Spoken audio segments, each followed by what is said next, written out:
Welcome back to Foreign Language Roadmap Podcast. I am Elena Aber, your guide to learning a new language in a way that actually fits into your life. In the last episode, we talked about how studying more isn't always the answer to becoming conversational in your target language, and how one of my clients started speaking confidently not by adding more hours, but by learning smarter. Today, I want to show you exactly how that works, how you can stop feeling overwhelmed and start weaving the language into your daily life. Even if you're busy, even if you have a lot to juggle, distracted, or even if you were short on time. This is the method that I use myself and I teach all of my clients, and it's what I called Foreign Language Roadmap. And if you have been following my podcast for a while and you're already familiar with my approach, you might already want to go ahead and create your own system that fits your real life. So go ahead, grab the step-by-step workbook in the show description. It's very simple, it's hands-on, and it will help you build a learning routine that actually sticks without forcing yourself to study. Let's get real here for a second. If you ever started learning a language with excitement and all these expectations, only to fall off a few weeks later off the studying wagon, trust me, you're definitely not alone. It happens to almost everyone. In fact, even most language learners fall into one or maybe even both of these two common traps. One of them is waiting for that perfect time to study when all the things calm down at work, once the kids are back in school, once I finish that one big thing that's been hanging over my head. But here's the spoiler: that perfect moment, it never shows up. Life never slows down. It just shifts into another kind of busy, another kind of distracted, juggling stuff and everything. So the language stays on your wish list and never on your actually do now list. The second trap here is trying to cram it all into that marathon study sessions. You block out 2 hours on a Sunday, you light a candle, you grab your coffee, and you promise yourself that today I am really going to focus and study. But 40 or maybe even 20 minutes in, you're just fried. Your brain's full, your back hurts, and you just start to feel like you barely even started doing anything and you're already in over your head. So it's not fun. And next time, you find all the excuses possible to just avoid that. So does any of this sound familiar to you? Because I am 99% sure that you're going to find yourself in one of these categories if you have ever started to learn a foreign language. So what do you do next? Once you've fallen into one or the other of those traps, well, you probably decided that you're going to just do it your way. You're just going to go easy at it. And maybe you open an app with the best intentions that you're going to study at least something better than nothing, right? That's what we always tell ourselves. You press play on a podcast while you are trying to multitask and do a bunch of different other things. You start watching maybe a grammar video even, and then remember that, oh wait, there's laundry waiting to get put in. There are socks to be hung or ironed even. You want to be consistent, but instead you feel inconsistent, you feel frustrated, and maybe at some point you even feel ashamed of how inconsistent, how incapable of sticking to the routine you have been. And here's where the guilt kicks in. You start doubting yourself and asking, why can't I stay on track? Why does it feel so hard for me? Specifically, there must be something that I'm not doing right, or I'm not good at it, and all of those things we like to tell ourselves when things get tough. And maybe I'm just not good at languages, maybe I'm not built for this and all that. But let me stop you right here. It is not you. It is not. Trust me. It is the way you have been studying. Because like we talked in the previous episode, traditional language learning expects you to become a full-time student. It wants you to memorize lists, to follow strict schedules, and treat your free time like that study hall where you just go and dive in with no concerns for anything else. But your life is not set up that way anymore. You're not in high school, you're not in university where that is all you need to worry about. You've got work, family, you've got appointments, errands, dishes, emails, texts. I mean, about 4 different tabs open in your brain all the time. You don't need more motivation. You don't need more guilt. You need a method that fits your real life, one that's flexible, that is forgiving, and that built around how your brain and your schedule actually work. Not some idealized fantasy of how language learning should look like for those who can dedicate full time of their study hours for it. Because the truth is, it's not about working harder. It's about working smarter in smaller steps, but more often. And that's what we're going to talk about in this episode. You don't need more motivation, you need a method that fits your life. So here's where things start to feel lighter and more doable. Because the truth is, learning a language doesn't have to mean this long, intense study sessions or sacrificing your precious free time. Let me introduce you to the idea of my whole approach that I've been building this whole time. Something that I call foreign language roadmap. Really, the idea just came up to me one day when I was several years ago. One of my friends asked me how to learn English. And I myself followed a traditional approach to learn English, and I would not recommend it even from a student point of view. And I didn't want to recommend it to my friend. And so I started thinking about how I can make it more efficient for him. And that's when the idea came of creating a roadmap. And that's how this whole foreign language roadmap came to life. Because instead of carving out those huge blocks of time, once or twice or 3 times, or even sometimes we expected to do more than that, we plant these tiny, consistent seeds of language into your real daily routine. That is quite simple, right? It's not very complicated. That's because it is. And more importantly, it works. Think about your average day. You make a cup of coffee in the morning, maybe. Maybe you spend some time on Instagram and TikTok, not pointing any fingers, but some of us do. Maybe you go grocery shopping, you have a few minutes of peace in the car, or maybe while you fold in laundry, you have those few minutes. Maybe even okay to talk to yourself. No shame. I love talking to myself. It's one of the things that really helps me sort through a lot of different issues, to just talk it through with myself. Now imagine this. While you're waiting for your coffee to brew, you repeat one sentence in your target language out loud. And I'm giving you these ideas for, the coffee, the grocery shopping, folding laundry, just an example, right? That is something that you will have to look at your day and the things you do specifically to see how you can fit it around, as long as you get the idea of what you could do. Maybe while you scroll on social media, you follow accounts in Spanish, French, Italian, whatever language you're learning, and use 5 minutes of, just fun content for that mini language exposure. Or the grocery store. Maybe you can practice switching the names of everything that you're picking up for your card in your head. Instead of saying it in your native language, try to remember and say it in the language that you're learning. And when you're in a car, you try narrating what you see or how you feel in your target language. These are the simple things that we don't often think about and don't make an effort to do, but these are what our real life consists of. Even if it's just one phrase. I'm tired today, or it's raining, I need coffee, I'm having a good time today. All these simple phrases, they add up.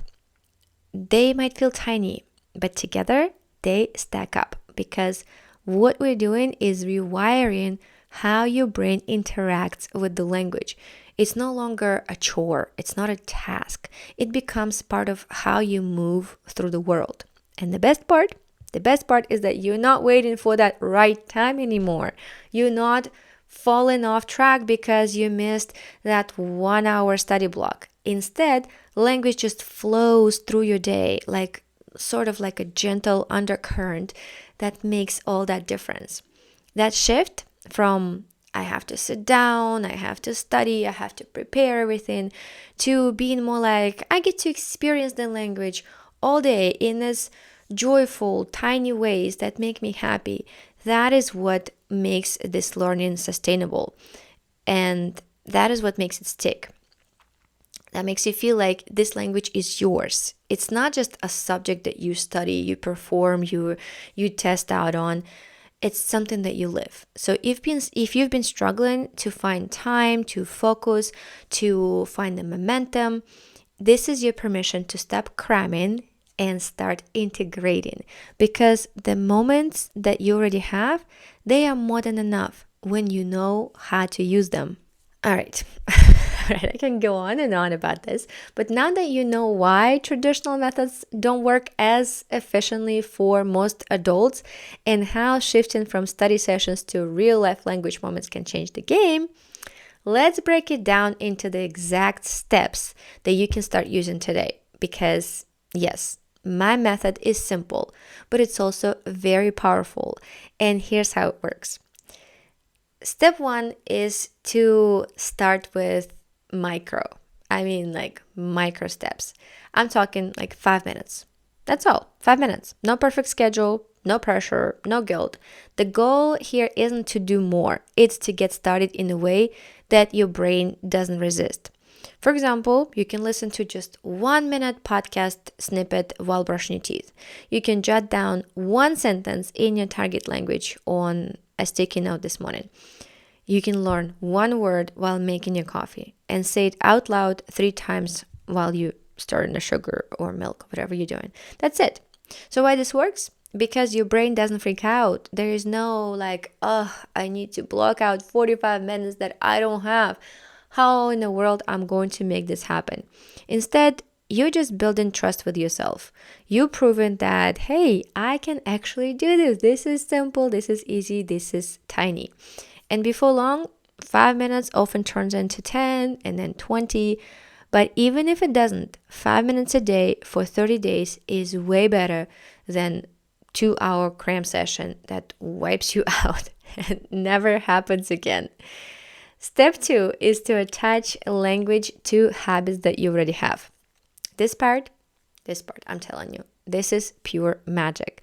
We're not adding something to your day. We're just tweaking a little bit what's already there.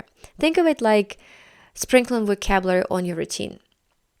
For example, you put some post-its on your fridge, on a cabinet or mirror with the words in target language. You can say your grocery list out loud in your target language while you're shopping. You can change your phone language settings. I mean, everybody's talking about changing the settings for your phone to give yourself some sort of immersion. You can use apps for weather, for different things that you use daily. You can use those apps in your target language. And this is why it works, because this way your brain sees, it hears, and it uses the new language in context, and it remembers better, because when we consume new information in context, it sort of like creates those hooks in our memory that hold on much better. You're connecting the language to objects, places, to feelings, which is so powerful. Feelings is really powerful in our brain, and you connect it all in your real life. It's not just memorizing a word list that has nothing to do with your life. It's experiencing it. Step number 3 is to create daily low-stakes speaking moments. Now, this one is key, especially if speaking freaks you out. And that is probably the majority of the people that I work with. Speaking is the part that freaks us out. Most people wait way too long to start speaking because they think that they need to get it perfect first. But here's the thing. Speaking is like a muscle. And the only way to build it is to actually use it. You can talk to yourself in the car and describe your day. Imagine that you're talking with a friend. Imagine that if you called your friend. And here's the one simple thing that I always tell all of my clients, that when we are talking, physically talking, it doesn't matter if there is another person at that time listening to us or not. If we are just sharing our feelings or emotions or what happened during the day, what's going to happen, it doesn't matter if there is a set of ears listening and consuming that information or not. For your speaking skills, it does not make any difference. So you can just talk to yourself with no shame, really, in your target language. It's really that simple. You can say one phrase to the cashier, to the barista, your neighbor, just one phrase. I mean, yeah, they're probably going to reply and you're probably going to freak out if you haven't practiced enough. But saying one phrase is the first step. Another really safe thing that you can do to practice speaking is to record yourself saying how your day was. Even if no one hears it, you'll hear and you can come back to it. A little quick tip that I can suggest here is to create like a Telegram channel just for yourself, where you can record those tiny 1 minute, even 30-second sentences and speaking, and it will increase as you get better. And just post it every day for yourself. Nobody else on the channel, nobody else is going to hear it. But a year later, even a month later, if you do it consistently every day, or even just 3-5 times a week, you'll go back to it even a month later and you will see how much progress you've made from that one little step. But anyway, why this works is because it makes speaking feel normal for you. It's not scary. It's not a test. It's not that someone is going to judge you and give you a grade. These are not presentations. These are low-key, low-pressure moments where mistakes are fine. They're expected. They're welcome.